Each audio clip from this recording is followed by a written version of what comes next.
वक्रतुण्डमहाकाय सूर्यकोटिसमप्रभ निर्विघ्नं कुरु मे देव शुभकार्येषु सर्वदा। गुरुर्ब्रह्मा गुरुर्विष्णुः गुरुर्देवो महेश्वर गुरुसाक्षात् परब्रह्म तस्मै श्रीगुरवे नमः। मूकं करोति वाचालं पङ्गुं लङ्घयते गिरिं यत्कृपातमहं वन्दे परमानन्दमाधवम्।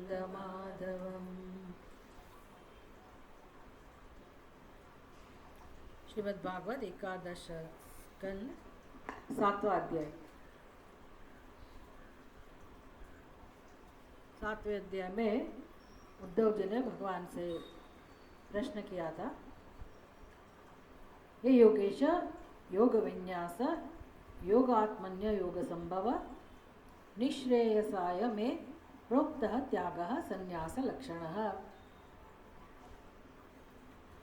हे योगेश्वर, हे योगवेत्ताओं के गुह्य निधि, हे योग रूप, हे योग स्वरूप, हे योग के उत्पत्ति स्थान, आपने मेरे निःश्रेयस मोक्ष के लिए संन्यास रूप कर्म त्याग का उपदेश किया। एक ही उपदेश है, श्रीमद् भगवद गीता का उपदेश हो, उपनिषद का उपदेश हो, श्रुति का उपदेश हो या स्मृति का, श्रीमद् भागवत का उपदेश हो या रामायण का, रामचरितमानस का, सभी ग्रंथ में उपदेश तो एक ही है। उपदेश मतलब ऐसा नहीं कि हम जो चाहते हैं उससे कुछ भिन्न प्रकार की बातें भगवान सिखाते हैं, ऐसा नहीं है। शास्त्र का मुख्य उद्देश्य, शास्त्र के उपदेश का मुख्य उद्देश्य, और श्री भगवान जब अवतार धारण करते हैं, कोई भी स्वरूप भगवान ने धारण किया हो और मनुष्य को जब भगवान उपदेश देते हैं तो उपदेश का तात्पर्य एक ही है कि मनुष्य को मार्गदर्शन दिखाना, हमें जो चाहिए वो कैसे हमें प्राप्त हो उसका मार्गदर्शन देना। कुछ अलग चीज़ हो जैसे हम नहीं चाहते हो या भगवान चाहते हैं कि हमें मोक्ष प्राप्त करना हो इसलिए भगवान उपदेश देते हैं, ऐसा नहीं है। मोक्ष ही हमारी आवश्यकता है, मोक्ष ही हम ढूंढ रहे हैं, मोक्ष ही हमारी एकमात्र इच्छा है। ये समझाता है शास्त्र, मोक्ष के लिए ही हम जन्म लेते हैं। हर कोई जीव खास करके मनुष्य के रूप में जब जन्म लेता है तो जो भी वो करता है मोक्ष के लिए ही करता है, क्योंकि मनुष्य के शरीर में रहकर जीव कर्म कर सकता है, कर्म की स्वतंत्रता है। बाकी सब जीवों को, मनुष्य के सिवा जितने भी जीव हैं उनको भी मोक्ष चाहिए, लेकिन उनको कर्म की स्वतंत्रता नहीं है, इसलिए वो जानते भी नहीं है, जान भी नहीं सकते हैं कि हमें मोक्ष चाहिए। इच्छा तो उनकी भी मुक्ति की ही है, सुख की ही इच्छा है, लेकिन उनको पता नहीं है कि ये मोक्ष की इच्छा है और उसको प्राप्त करने के लिए कर्म करना जरूरी है, सब उनको पता नहीं है। उनके लिए ये व्यवस्था नहीं है, मनुष्य के लिए ये कर्म की व्यवस्था है और वो जान भी सकता है। तो बस शास्त्र और भगवान हमें यही मार्गदर्शन देते हैं कि जब मनुष्य का जन्म मिला है और सभी जीव को मोक्ष ही चाहिए, तो मोक्ष किस प्रकार से प्राप्त हो सकता है। वैसे तो शास्त्र यही सिखाते हैं कि मोक्ष प्राप्त करने की चीज नहीं है प्राप्त करने का विषय नहीं है। मोक्ष किसको कहते हैं ये समझाता है शास्त्र।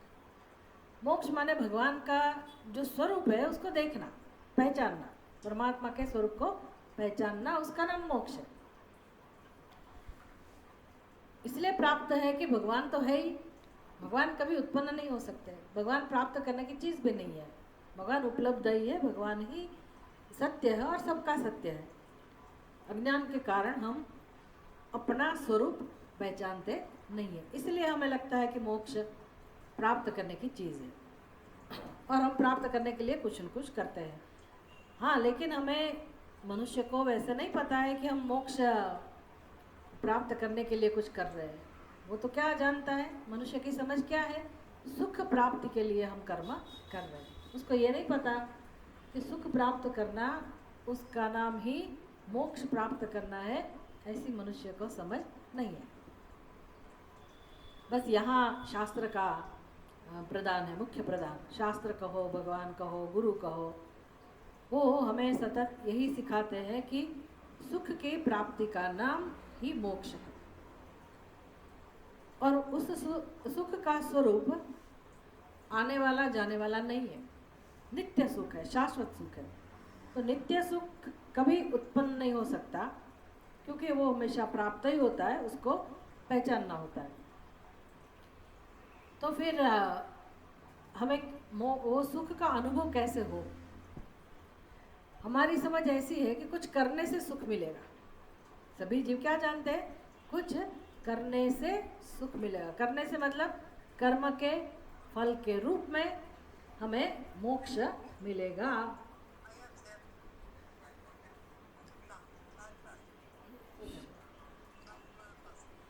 लो बैटरी છે, શું કરું છું?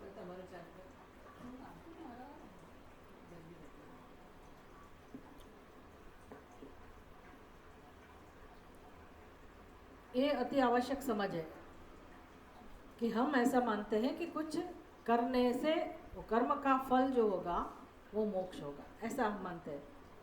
मतलब हम कर्ता बनते हैं और फिर वो कर्मफल का भोक्ता बनेंगे, तब सुख मिलेगा, सुख का भोक्ता बनेंगे, ऐसी हमारी समझ है। हम उसको ही सत्य मानते हैं, इसलिए कुछ ना कुछ करते रहते हैं।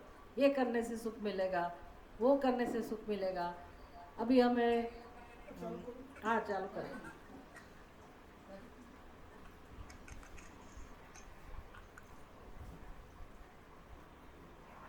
તમારામાં આડું થાય કે ના થાય? મને તો હજુ એવું અમને થતું બીજા ફોનમાં થાય છે, જરૂર નહીં પડતી ને કોલા કરવાની વસ્તુ થાય ખરું. લાઈન બગડે તો ચાલુ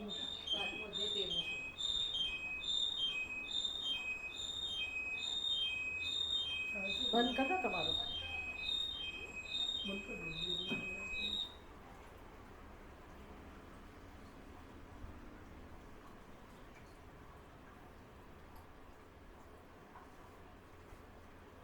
કેમ તમારો સાઉન્ડ તમે બંધ કર્યો છે હમણાં? ઓકે, સારું કર્યું.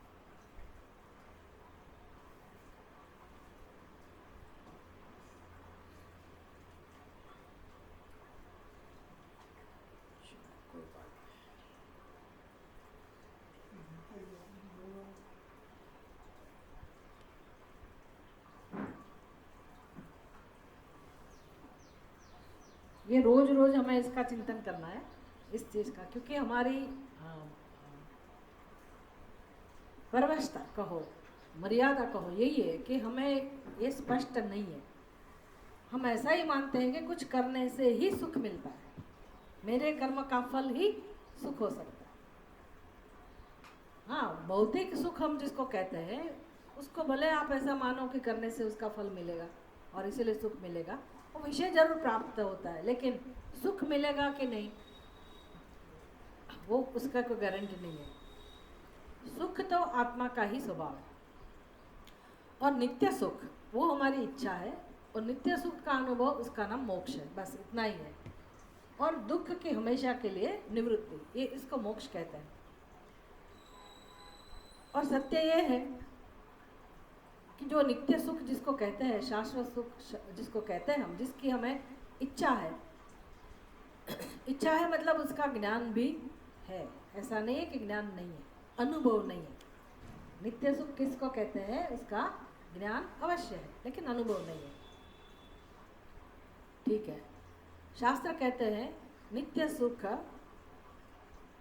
आत्मा का ही स्वभाव है, क्योंकि आत्मा एक ज्ञान स्वरूप है, चैतन्य स्वरूप है। बाकी जो है वो अनात्मा है, वो ज्ञान स्वरूप नहीं है, इसलिए सुख का अनुभव अनात्मा में हो ही नहीं सकता। आत्मा से ही सुख की अनुभूति हो सकती है। आत्मा तो है ही, हमारा स्वरूप तो आत्मा है ही। ऐसा नहीं है कि हमारे पास आत्मा नहीं है, आत्मा तो है ही, हम आत्मा स्वरूप ही है।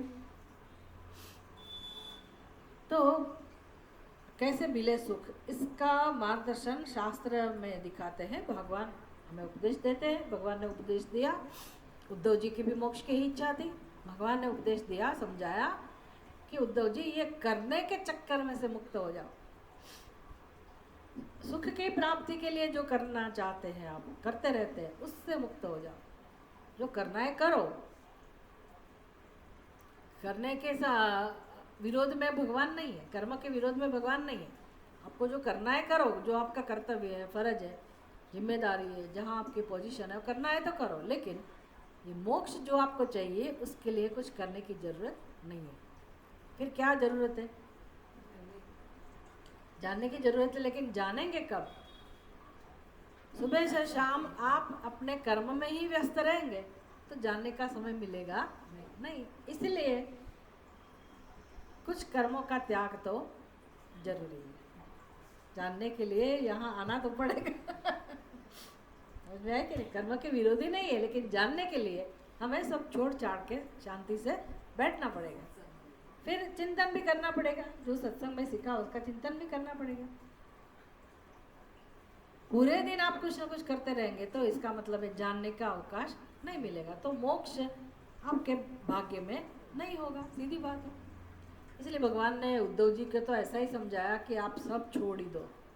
आप परिपक्व हो, आप छोड़ सकते हैं, आपके अंदर वैराग्य भी है, भगवान के प्रति प्रेम भी है, ज्ञान के प्रति भी प्रेम है, मोक्ष ही चाहिए आपको, तो फिर आप सब छोड़ सकते हैं। इसलिए भगवान ने तो ऐसा उपदेश दे दिया।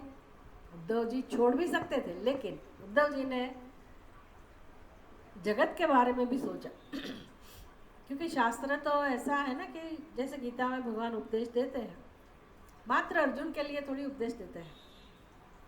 अर्जुन भगवान के सामने है, दूसरा कोई तो है नहीं, लेकिन अर्जुन को निमित्त बना के भगवान हमारे लिए भी उपदेश देते हैं, हमें भी मार्गदर्शन मिले, ये भगवान की जिम्मेदारी है। क्योंकि भगवान ने अवतारण ही उसके लिए अवतार धारण किया है। यदा यदा हि धर्मस्य ग्लानिर्भवति भारत तदात्मानं सृजाम्यहम्।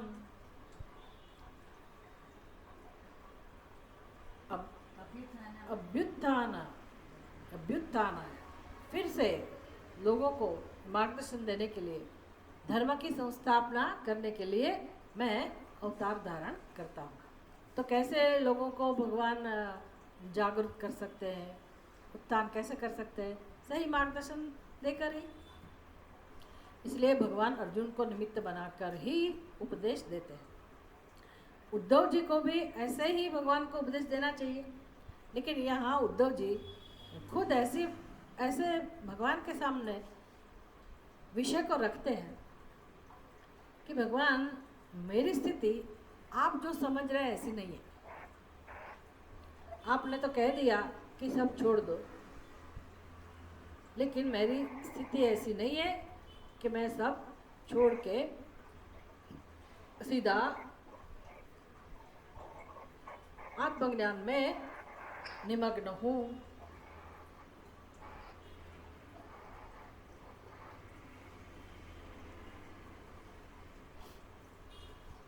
और उद्धव जी के निमित्त से भगवान हमको भी ध्यान में रख के उपदेश करते हैं। उद्धव जी ने सीधा सीधा भगवान से बोला कि हे भगवान, आपने मेरे निश्रेयस अर्थात मोक्ष के लिए उपदेश किया। क्या उपदेश किया?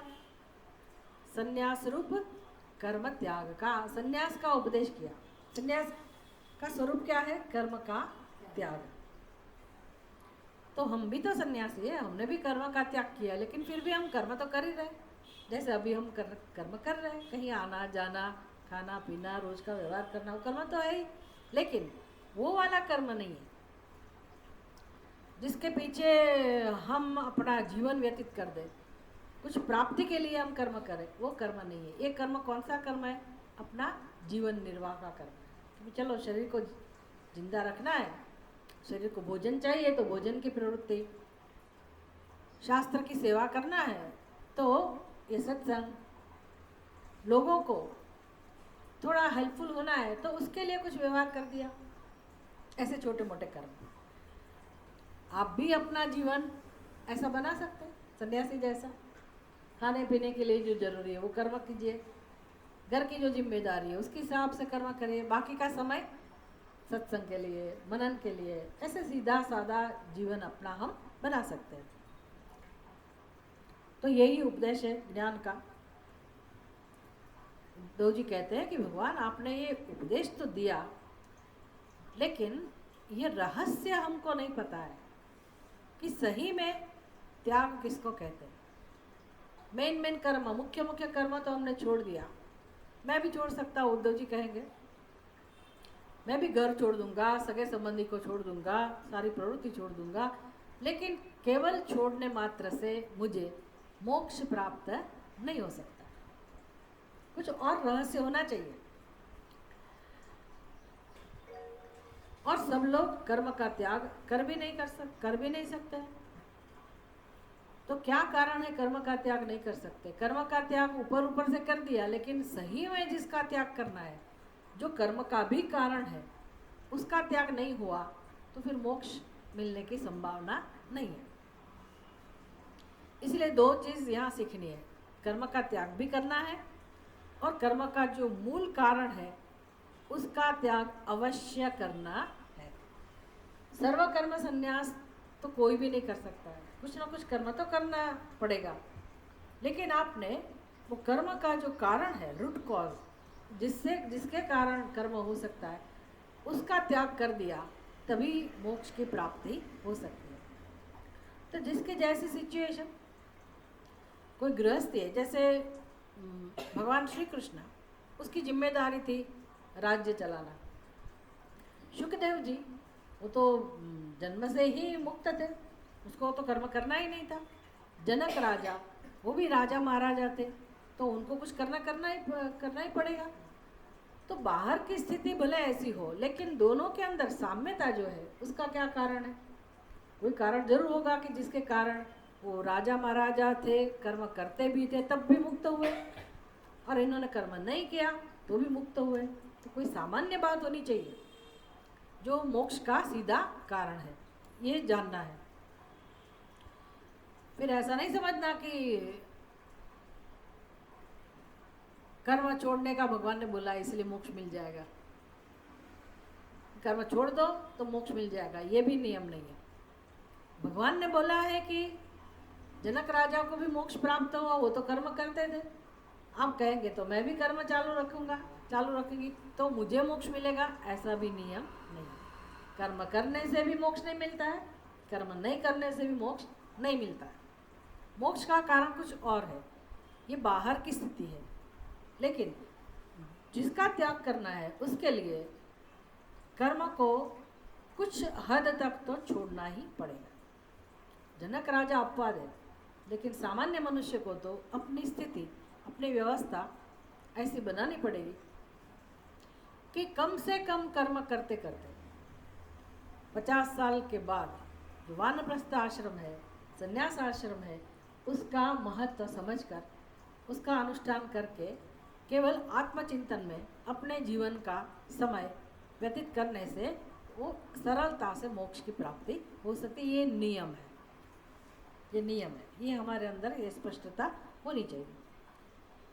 हाँ, अभी हमें रहस्य सिखाते हैं कि कर्म का त्याग मतलब किसका त्याग,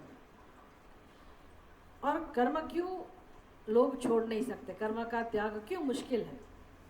तो उद्धव जी अपनी स्थिति लोगों के साथ तुलना करके भगवान के समक्ष रजुआत करते हैं कि हे भगवान, आपने संन्यास जो कर्म का त्याग जिसका स्वरूप है और जो मोक्ष का उपाय है उसका उपदेश तो किया, लेकिन अयम त्याग दुष्कर, मेरे लिए ये त्याग दुष्कर है, मुश्किल है।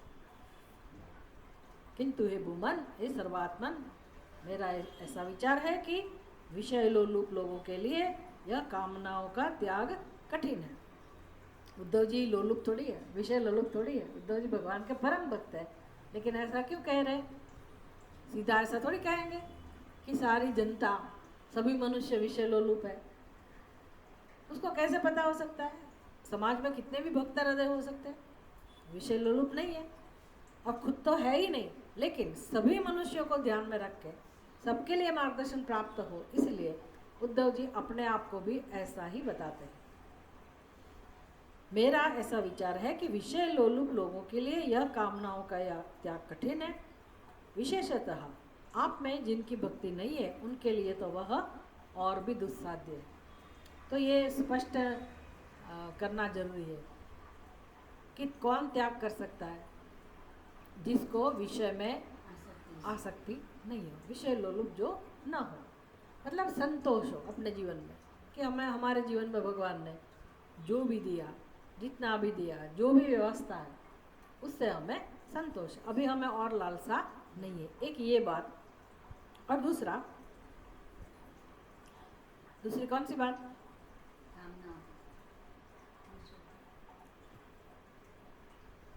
दिमाग चलाइए। हाँ, इसका मतलब क्या? पहली कंडीशन ये बताई कि विषय लोलुप नहीं होना चाहिए, तभी मोक्ष के लिए अधिकारी है। दूसरी क्या बात है, क्या कंडीशन होनी चाहिए? आपकी प्रीति भगवान में होनी चाहिए। अगर प्रीति नहीं है भगवान में तो भी मोक्ष के अधिकारी नहीं है, विषय लोलुपता है तो भी, और ये दोनों बात साथ में नहीं हो सकती। मेरे हृदय में या तो विषयों के प्रति आकर्षण होगा या तो भगवान के प्रति। हाँ, ऐसा हो सकता है भगवान भी अच्छे लगते हैं और विषय भी अच्छे लगते हैं। तो मुझे धीरे धीरे अपने आप को ऊपर उठाना है। हम तो बैलेंस कर लेते हैं कि हाँ हम भगवान में मानते हैं, भक्ति कर लेते हैं, इतने एकादशी के दिन व्रत कर लेते हैं, पारायण कर लेते हैं, इतना तीर्थ यात्रा कर लेते हैं, हमें संतोष है। ऐसा नहीं है। मेरी प्रीति भगवान के प्रति होनी चाहिए। भगवान के प्रति मतलब फिर बाद में भगवान के लिए ही मेरे मन में इच्छा हो। विषयों का स्वरूप धीरे धीरे हमें समझ में आना चाहिए कि उसके आकर्षण से कुछ मिलने वाला नहीं है, क्योंकि इसके लिए विवेक चाहिए कि ना तो विषयों की प्राप्ति से किसी को कभी सुख मिला है, ना तो मिल रहा है, ना तो मिलेगा, ना तो मिलने की संभावना है। ये इसको विवेक कहते हैं। तो उसके ऊपर चिंतन करके ही ये समझ में आता है। सो हम ममा, अभी ये उद्धव जी कह रहे हैं भगवान ये मेरी बात कर रहा हूँ, मैं भी ऐसा ही हूँ। ये लोग तो विषय लोलुप है, लेकिन मैं भी ऐसा ही हूँ, क्योंकि मेरी बुद्धि में भी ऐसे ख्याल है, यह मैं हूँ, यह मेरा है, मैं ये शरीर हूँ और ये मेरे स्वजन है, ये मेरा धन है, ये मेरा घर है, वगैरह वगैरह। इस प्रकार की मूढ़ बुद्धि से युक्त होकर मैं आपकी माया से विरचित देह और स्त्री पुत्र आदि संबंधियों में निमग्न हो गया हूँ। बस इतना ही संसार है। संसार ये मनुष्य का शरीर, स्त्री पुरुष, धन, ग्रह, संपत्ति, ये संसार नहीं है। संसार किसको कहते हैं? अज्ञान के कारण। यहाँ माया शब्द है, भगवान की माया कहते हैं उसको। लेकिन माया के प्रभाव में जब हम हैं, इसका मतलब अज्ञान के प्रभाव में है। इसके कारण हम कभी सत्य को जानने की कोशिश नहीं करते हैं कि मैं कौन हूँ और ये जगत क्या है, ये नहीं जानते। इसलिए हम इस शरीर को मैं कहते हैं और शरीर से संबंधित पदार्थों को, व्यक्तियों को हम मेरा कहते हैं। ये मैं और मेरा, ये जो हमारी समझ है, सभी लोगों के ऐसी समझ है, उसी का नाम संसार है। उसका कारण क्या है? सत्य को नहीं जानते। ये शरीर क्या है ये भी नहीं जानते हैं, और जिसको मैं मेरा कहती हूँ वो भी मैं नहीं जानती। मैं जिसको मैं कहती हूँ, इस शरीर को भी मैं नहीं जानती हूँ, मैं कौन हूँ ये भी नहीं जानती हूँ। मैं मेरा मेरा कह के जो जीवन में भ्रमित होकर जो व्यवहार करती हूँ, तो ये मेरा क्या है ये भी हम जानते नहीं है। जानते भी नहीं है, जानने की कोशिश भी नहीं करता। कोई करता है तो उसको भी खींचते हैं।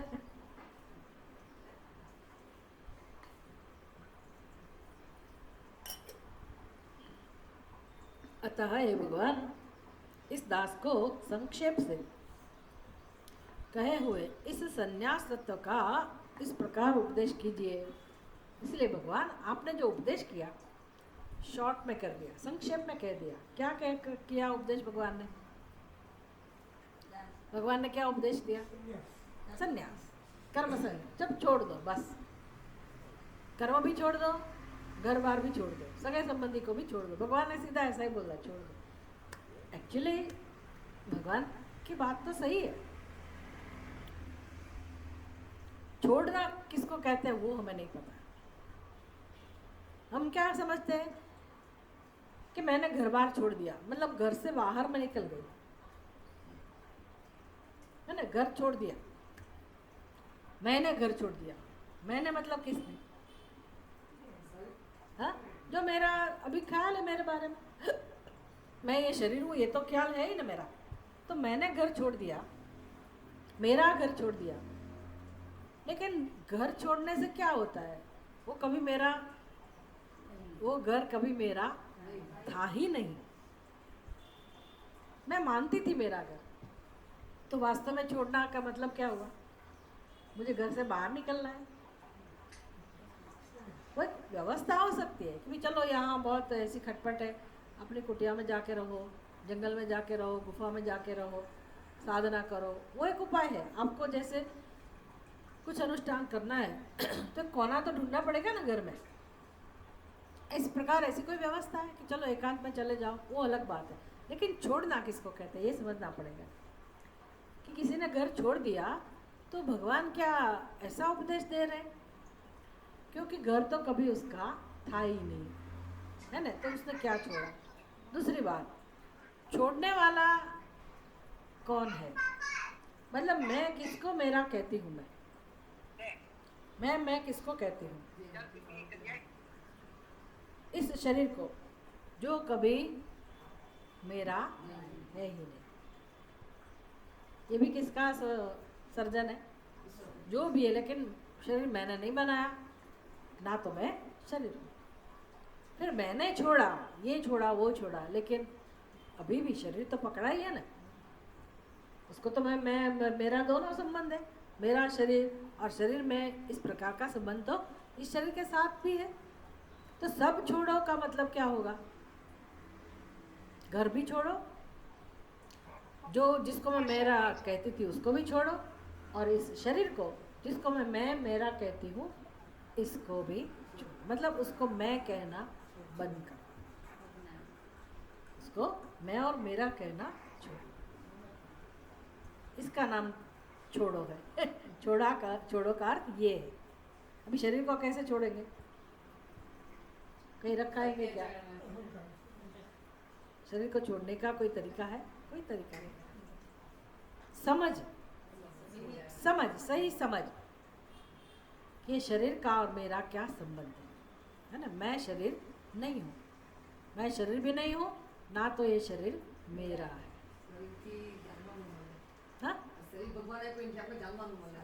हाँ, ये तो है ही, उसका उपयोग करना है शरीर का। लेकिन हम तो क्या करते हैं?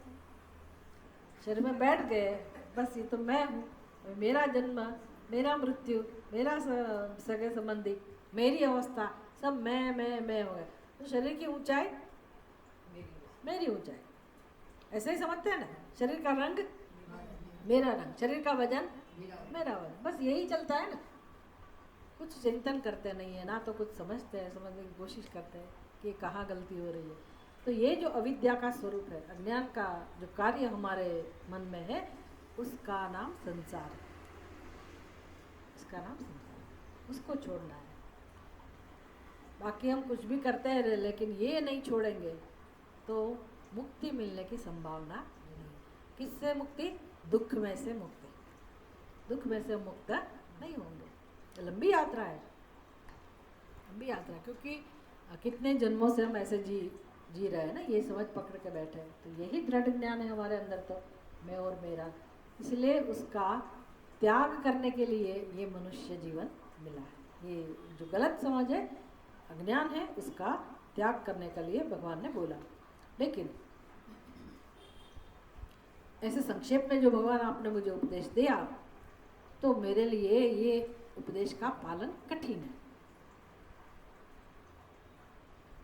इस प्रकार उपदेश कीजिए, इसलिए भगवान मुझे आप इस प्रकार उपदेश कीजिए जिससे कि मैं सुगमता पूर्वक उसका साधन कर सकूं। मतलब मुझे धीरे धीरे समझाइए कि मैं कैसे इस रास्ते पे आऊँ।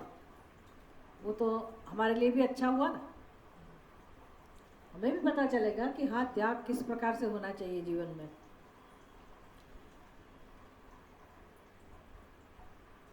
हे भगवान, आप सत्य स्वरूप स्वयं प्रकाश आत्मा ही है। आपसे अच्छा आत्मज्ञान का उपदेश तो मुझे देवताओं में भी दिखलाई नहीं देता है। साक्षात भगवान सामने है ना, उद्धव जी के सामने। इसलिए भगवान उद्धव जी कहते हैं कि मैं स्वीकार करता हूँ भगवान कि आप ही एक उपदेष्टा हो सकते हैं। देवताओं में श्रेष्ठ जो ब्रह्मा जी है वो भी मुझे उपदेश नहीं कर सकते हैं। मैं उसको ऐसे इसके लायक नहीं समझता हूँ, क्योंकि वो भी माया के प्रभाव में है। तस्मात् भगवंतम अनवद्यम अनंतपारम सर्वज्ञम ईश्वरम अकुंठ विकुंठ दिष्ण्यम निर्विन्नधीहि अहम वृजिनाभितप्तः नारायणं नरसखम शरणं प्रपद्ये। तो ऐसे बोलने से थोड़ी भगवान उपदेश शुरू कर देंगे कि हाँ, आप सबसे श्रेष्ठ हैं, आपके सिवा मुझे कोई उपदेश नहीं कर सकता है, मैं अच्छी तरह से जानता हूँ। तो भगवान खुश हो जाएंगे, उपदेश करेंगे, ऐसा नहीं है। क्या आवश्यकता है उपदेश के लिए? गीता में भगवान क्या सिखाते हैं अर्जुन को? सखा नहीं, शिष्य बनना। तद्विद्धि प्रणिपातेन परिप्रश्नेन सेवया। आजकल ये YouTube या ऑनलाइन जो सत्संग है ना, उसमें ये सब का अपवाद हो गया है, लोग उसका महत्व नहीं समझते। इसलिए वो ऋषिकेश वाले जो महात्मा हम गए थे ना, अभी के जो आचार्य हैं, वो ऑनलाइन कराते ही नहीं। आपको सीखना है तो यहाँ आइए, दैट्स इट। रिकॉर्डिंग भी नहीं होता है, कितनी अच्छी बात है। कौन जाएगा? क्योंकि उनके पास जो नॉलेज है श्रेष्ठ। जो स्वामी दयानंद जी के शिष्य हैं, इतनी क्लैरिटी है, पर उनको पता है कि इस ज्ञान का महत्व क्या है। मैं ऐसे सभी के पास ऐसे जाके मैं वो करना नहीं चाहता, क्योंकि उसका कोई मतलब भी नहीं है।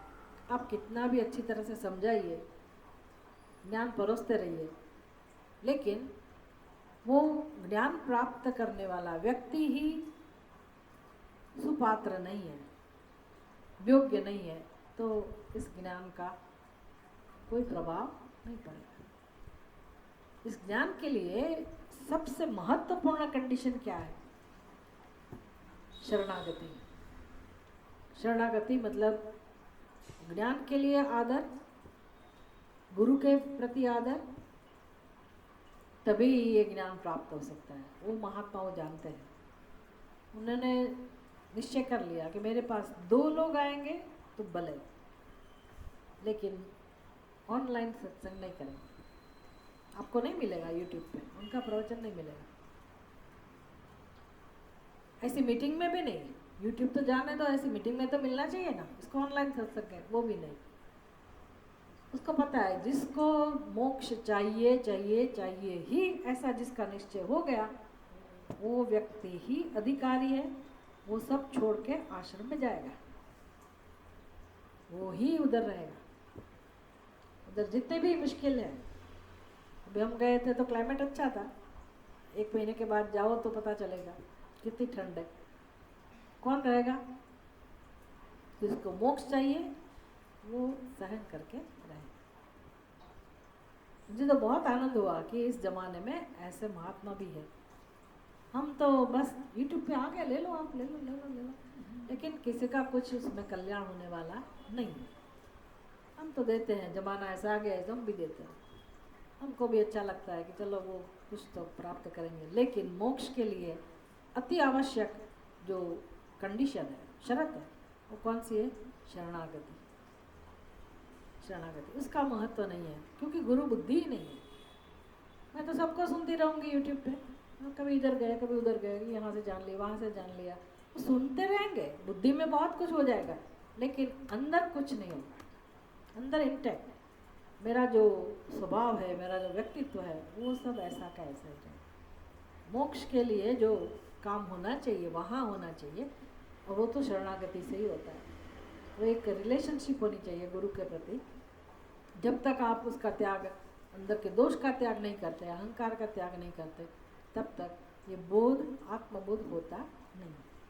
ये हमें, भले हम नहीं करें, लेकिन हमें पता होना चाहिए कि महत्व किसका है, शरणागति का है, गुरु बुद्धि का है, आत्मसमर्पण का है। इसीलिए उद्धव जी कहते हैं कि मुझे ये सब पता है भगवान, नाना प्रकार की आपत्तियों से संतप्त होकर, अभी हमारी तो स्थिति ऐसी है कि हम ऐसे संतप्त नहीं है, क्योंकि हम कंफर्ट जोन में रहते हैं ना। गर्मी हुई तो एसी चालू कर सकते हैं, पंखा चालू कर सकते हैं, भूख लगी तो फट से किचन में जाके प्राप्त कर लिया, ये कर कुछ बीमारी आ गई तो दवाई ले ली, डॉक्टर को बुला लिया, सेवा के लिए भी लोग उपलब्ध है, हमारे पास सब सुविधाएं हैं। और दुख है तो भी क्या है, हमारे पास उसमें से बाहर आने के उपाय हैं। ये मनोरंजन के लिए कितने साधन है, किसी को मिलने चले गए, किसी के साथ फ़ोन पे बात कर ली, कभी कोई सिनेमा देख लिया। दुख है, लेकिन इससे हम इतना संतप्त नहीं है। जो व्यक्ति इतना संतप्त, अंदर से त्रस्त हो गया हो कि मुझे ये संसार नहीं ही चाहिए, सब जगह से उसको जब निराशा प्राप्त होती है, तो उद्धव जी ऐसे हैं, संतप्त होकर, नाना प्रकार की आपत्तियों से संतप्त होकर, संसार से खिन्न चित्त हुआ मैं इतना दुखी हूँ भगवान, मैं आपकी शरण में जाता। हम दुखी है, लेकिन भगवान की शरण में हम नहीं जाते, थोड़ा बहुत जाते हैं, लेकिन हमारा प्लानिंग होती है हमारी। कभी अमेरिका चले गए, कभी कनाडा चले गए, कभी यहाँ चले गए, कभी बच्चों के पास चले, उपाय है, मतलब समाज की व्यवस्था है, गलत कुछ नहीं है उसमें, गलत कुछ नहीं है। लेकिन मोक्षार्थी किसको कहते हैं, जिज्ञासु किसको कहते हैं, वो रुकेगा नहीं, उसको तो बस मोक्ष चाहिए चाहिए ही चाहिए, और कुछ नहीं चाहिए। इसलिए वो भगवान की शरण में जाएगा, शास्त्र की ही शरण में जाएगा। तो उद्धव जी कह रहे हैं, मैं ऐसा हूँ भगवान, खिन्न चित्त हुआ, अभी मैं आपकी शरण में आया हूँ, मुझे कोई दूसरी शरण दिखती नहीं है, मैं जाना भी नहीं चाहता हूँ। और कैसी शरण है, निर्मल, अनंत, अपार, सर्वज्ञ, ईश्वर, जो काल से भी अपरिच्छेद्य, वैकुंठ धाम में रहने वाले, तथा ऐसे भगवान जो साक्षात नारायण है और साक्षात अभी नर के रूप में उपलब्ध है। जब अवतार धारण किया है तो भगवान सखा भी बन सकते हैं। उद्धव जी ऐसा नहीं कहते कि आप मेरे सखा हो, मैं आपको सखा बनाता हूँ, ऐसा नहीं है। आप उपलब्ध हैं, अवेलेबल। तो आप कोई भी प्रकार की किसी भी स्तर का प्रश्न हो, समस्या हो, तो भगवान की मदद ले सकते हैं, उपलब्ध है भगवान। इसलिए वैसे हम ये दक्षिणामूर्ति भगवान को कितना भी प्रार्थना करेंगे तो हमारे सामने तो नहीं आ सकते ना। लेकिन जब कृष्ण भगवान के रूप में भगवान अवतार धारण किए हुए थे तो सभी के लिए उपलब्ध थे।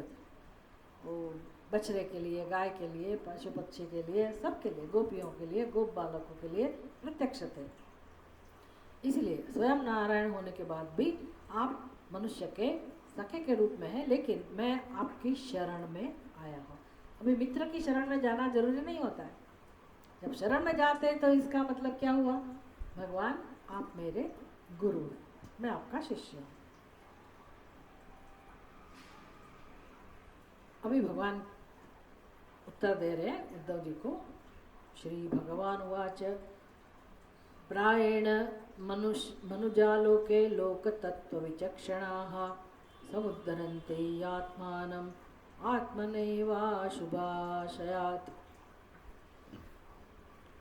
भगवान कहते हैं कि प्रायण मनुजालोके लोकतत्व विचक्षणाः, संसार तत्व का आलोचन करने वाले। अभी ऐसा भगवान कह रहे हैं कि मोक्ष के अधिकारी बनना है तो थोड़ी बुद्धि का उपयोग तो करना पड़ेगा।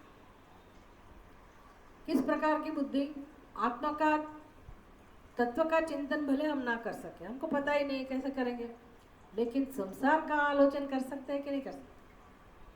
संसार का आलोचन मतलब लोग ऐसे हैं वैसे, ऐसा नहीं, जगत कैसा है उसका आलोचन नहीं, मुझे जगत से क्या मिला। मैं जिसको मेरा मेरा करके सुख चाहती थी, सुख प्राप्त करने के लिए मैंने जो भी प्रयत्न किया, जितने भी कर्म किए, जितना भी विषय प्राप्त किए, उसका उपभोग किया, जिसने भी संबंध बनाए, ये सब के परिणाम स्वरूप मुझे क्या मिला।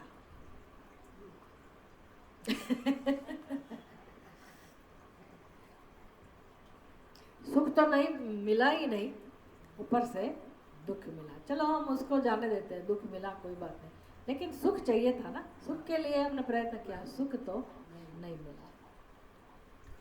इसलिए क्या हुआ, क्या जो अंदर दुख था वो दुख ज्यादा प्रकट होता है। हमारी बुद्धि कहती है मुझे दुख मिला, दुख मिलता नहीं है। जो सुख की अपेक्षा थी वो पूर्ण नहीं हुई, तो अंदर जो दुख है ना वो ज्यादा प्रकट होता है कि इतना करने के बाद भी मुझे सुख नहीं मिला, इतने समय तक मैंने ये किया फिर भी मुझे सुख नहीं मिला। तो ये अंदर का दुख है ना, वही बोल रहा है। निराशा प्राप्त होती है ना, इसलिए हमको लगता है कि दुख मिला। दुख नहीं मिला, क्या मिला? निराशा मिली, हम सफल नहीं हुए। किस में निराशा हुई? सुख की प्राप्ति में हम निराश हुए, सुख नहीं मिला। दुख तो था ही, दुख तो था ही, लेकिन हमारी अपेक्षा थी ना कि मुझे ये मिलना चाहिए, जरूर मिलेगा, वो नहीं मिला, इसलिए हमको लगता है कि दुख मिला। हाँ ये ठीक है कि हमारा विश्वास भंग हुआ, अपमानित हुए, तिरस्कार हुआ, ये सब इसको हम कह सकते कि दुख मिला। लेकिन उसका कारण भी अपने खुद ने जो आत्म तिरस्कार किया है वही अज्ञान है, उसका ही वो परिणाम है। वो तो बाद में पता चलता है, लेकिन आलोचन इसको कहते हैं कि इतना प्रयत्न करने के बाद भी मुझे बाहर से कुछ मिला नहीं, अपनों से कुछ नहीं मिला। लोग तरह तरह के वो वाक्य बनाते हैं, क्या क्या व्हाट्सएप पे लिखते हैं ना, अपनों ने ही लूटा और अपनों ने ही दुख दिया, क्या क्या कहते हैं। तो वो तो अपने दूसरों के पास तो अपेक्षा थी ही नहीं। दूसरों के पास अपेक्षा है क्या?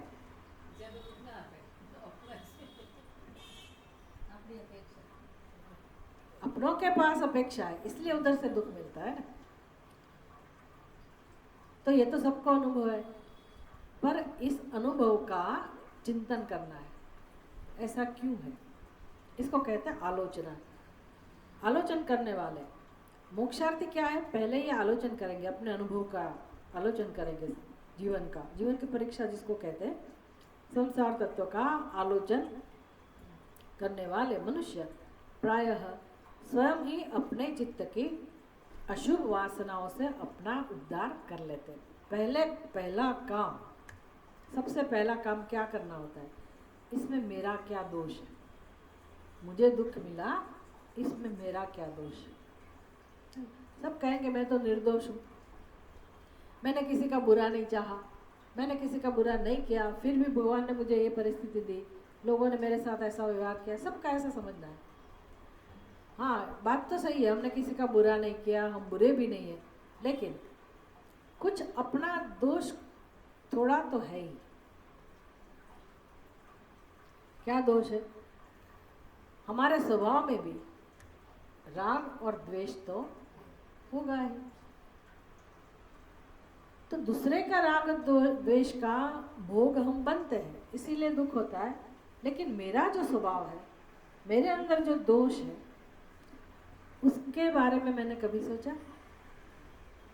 सब सारे लोग नहीं सोचेंगे, लेकिन जिसको मोक्ष चाहिए उसको सबसे पहले क्या काम करना चाहिए? अपने स्वभाव का आलोचन, अपने अंदर जो भी राग और द्वेष है। आप ऐसा नहीं कह सकते कि मेरे अंदर कुछ है ही नहीं, क्योंकि जब तक अज्ञान है तब तक राग द्वेष का होना ही है, होंगे ही। तो जो भी कमी है अपने अंदर, भगवान कहते हैं कि स्वयं ही अपने चित्त की अशुभ वासनाओं, चलो वासना तो है ना, ये राग द्वेष का नाम ही वासना है। अशुभ वासना है, अशुभ वासना है मतलब गलत करने की आदत, गलत बोलने की आदत, क्रूरता, कठोरता, कड़वे शब्द बोले हम किसी के प्रति, या कुछ ऐसे कर्म करें हम कायिक, वाचिक और मानसिक, इसको कहते हैं अशुभ वासनाएं। मतलब अपने अंदर जो भी ऐसे छोटे बड़े जितने भी दोष है, उस दोष को हम पहले पहचानें और अपना उद्धार करें, उसमें से अपना उद्धार करें। भगवान ये कह रहे हैं कि सबसे पहले व्यक्ति को क्या करना चाहिए, बुद्धिमान लोग क्या करेंगे, सबसे पहले अपने अंदर जो दोष है, क्योंकि दूसरे का दोष तो है ही लेकिन हम उसको दूर नहीं कर सकते, तो जीवन में हम क्या काम करना बाकी रहा, खाना पीना रहना महना सब हो गया, बच्चे भी बड़े हो गए, उसकी शादी, अब करना क्या है, क्या करना है, फोन देखते रहना है, मोबाइल देखते रहना है, वो भी देखो कोई बात नहीं, जो करना करो, लेकिन मुख्य काम क्या करना है। अभी आप ज़्यादा चल नहीं सकते, उठ बैठ नहीं सकते, ज़्यादा काम नहीं कर सकते, समझो ऐसा कोई व्यक्ति है, लेकिन करना क्या है, वो काम करने के लिए कोई नहीं बोल रहा है। भगवान कहते हैं सबसे पहले क्या काम करना चाहिए, अपने बारे में सोचो, अपने स्वभाव की आलोचना करो कि मेरे अंदर कौन सी वृत्तियाँ हैं, मेरे अंदर सहन करने की शक्ति कम है, मैं बहुत जल्दी उग्र हो जाती हूँ, जल्दी गुस्सा आता है, मैं कुछ सहन नहीं कर पाती हूँ, मेरे अंदर किसी का अपमान करने की, किसी का तिरस्कार करने की वासनाएं हैं, ये सब तो मैं सीख सकती हूँ ना। मेरे अंदर जो भी ऐसी अशुभ वासना है, मैं अपने आप को इससे मुक्त करूँ। ये किसी को दिखाने की बात भी नहीं है, आनंद की बात है कि चलो मैंने अपना काम कर लिया, यही मुख्य काम है, क्योंकि आगे जाने से क्या काम में आएगा। देखो ये काम अगर मैंने नहीं किया यहाँ, तो अगर दूसरा जन्म मुझे मिलेगा तो ये अशुभ वासनाएं मेरे साथ आएगी, क्या करेंगे। दुख का कारण तो यही है, तो इसलिए ये तो मेरे हाथ में है ना, तत्व ज्ञान मेरे हाथ में नहीं है, प्रारब्ध मेरे हाथ में नहीं है, तो मैं ये तो काम कर सकती हूँ ना। ये इस क्षेत्र में आध्यात्मिक व्यक्ति अपने आप को जो समझते हैं वो भी ये काम नहीं करते, वेदांत वाले तो नहीं ही करते, क्योंकि बुद्धि से समझ में आ जाता है ना, तो उसको लगता है ये तो चलेगा, उसमें क्या है, ये बाकी सब पता है। लेकिन अपने हृदय की निर्मलता, हृदय की शुद्ध अंतःकरण जब तक नहीं होगा, क्योंकि आत्मा उसके पीछे ही विराजमान है, आनंद स्वरूप आत्मा अंदर ही है, तो उसका अनुभव कौन नहीं करने देता है। यही मेरा स्वभाव, वो ऐसा कैसा रहेगा, बुद्धि में तो क्या है, आप कुछ भी जान सकते हैं, कुछ भी जान सकते हैं, प्रवचन भी दे सकते हैं, सब कुछ कर सकते हैं, तो उससे मोक्ष आनंद की अनुभूति नहीं होगी, वो दुख नहीं जाएगा। दुख किससे जाता है, चित्त की शुद्धि से। ज्ञान जरूर चाहिए ही चाहिए, वो तो हम प्रयास करते ही हैं, लेकिन इसकी अनुभूति के लिए हमें अपना अंतःकरण शुद्ध बनाना पड़ेगा। तो भगवान कहते हैं जो अपने हाथ में है ये काम तो लोगों को सबसे पहले करना ही चाहिए। आत्मनः गुरुः आत्मैव पुरुषस्य विशेषतः प्रत्यक्षानुमानाभ्यां श्रेयः असौ अनुविन्दते। क्योंकि हमारी बुद्धि हमारे लिए गुरु बन सकती है। अपनी आलोचना करना इसका मतलब क्या है, हमारी बुद्धि को पहले गुरु बनाना है। कितनी सुंदर बात है। दूसरे गुरु के पास भले आप जाओ नहीं जाओ, लेकिन पहले अपनी बुद्धि को अपना गुरु बनाओ। तो कैसी बुद्धि गुरु बन सकती है, अशुभ वासना वाले या शुभ वासना, जिसमें विवेक हो। सारथिम तो बुद्धि विद्धि जिकार कठोपनिषद में, जिस बुद्धि में हित अहित का विवेक है, जो बुद्धि जान सकती है कि मेरा हित किस में है और मेरा अहित किस में है, समस्त प्राणियों का आत्मा ही अपना गुरु है, सभी जीवों के लिए। क्योंकि व्यक्ति करता है तो किसको अनुसरण करता है? करने से पहले अपने निश्चय का। निश्चय कहाँ होता है? बुद्धि में। तो आखिर में तो हम किसको फॉलो करते हैं? मैं समझाऊँ, भगवान समझाए, कोई भी हमें समझाए, लेकिन मैं अनुसरण किसको करूँगी, किसका करूँगी? जब मेरी बुद्धि मानेगी तभी ना। तो वास्तव में तो सभी प्राणियों का आत्मा ही अपना गुरु है, अपनी बुद्धि ही उसका गुरु है। उनमें भी मनुष्य का आत्मा तो विशेष रूप से ऐसा ही है। मतलब मनुष्य की बुद्धि तो गुरु बन ही सकती है, क्योंकि प्रत्यक्ष और अनुमान के द्वारा तुरंत ही अपने श्रेय का निर्णय कर सकता है। हम जल्दी से फटाफट सोच सकते हैं कि क्या करूँगी तो मेरा हित होगा और क्या करने से मेरा अहित होगा। मेरा हित किस में है, मेरा हित किस में नहीं है, वो प्रत्यक्ष या तो अनुमान से मेरी बुद्धि मुझे तुरंत समझा सकती है। इसलिए बुद्धि का उपयोग किस में करना है? किस में करना है बुद्धि का उपयोग? मेरे हित में क्या है और मेरे अहित में क्या है। तो शुभ वासनाएं दूर करना मेरा हित में है, सबसे पहले मैं वही काम करूं।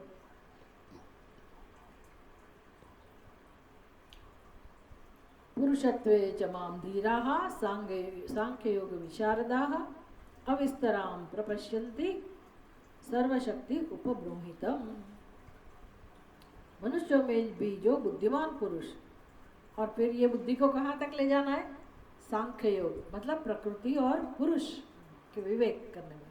ये जो जिस बुद्धि ने यहाँ विवेक करना सीखा कि मेरे हित में क्या है, मेरे हित में क्या नहीं है, श्रेयश्च प्रेयश्च विविनक्ति धीरः, ये जो सामर्थ्य है बुद्धि का, वही बुद्धि हमें आगे जाके उपयोगी होगी, मदद करेगी। किसको जानने में? आत्मा और अनात्मा, प्रकृति और पुरुष, ये विवेक करने में यही बुद्धि उपयोगी होगी। अविस्तरां प्रपश्यन्ति सर्वशक्ति उपब्रह्मितम्। ऐसी जो बुद्धि कुशल है सांख्य योग में, वे सर्वशक्ति संपन्न मेरे स्वरूप को भली भांति देख सकते हैं। वही बुद्धि मेरे स्वरूप को जान सके, क्योंकि हमारे आत्मा के रूप में वही परमात्मा उपलब्ध है। तो मेरी बुद्धि को मैं, मेरे आत्मा को मैं अच्छी तरह से कब जान सकूंगी? जब मेरी बुद्धि में कुशलता होगी, विवेक का सामर्थ्य होगा। विवेक की शुरुआत कहाँ से होगी?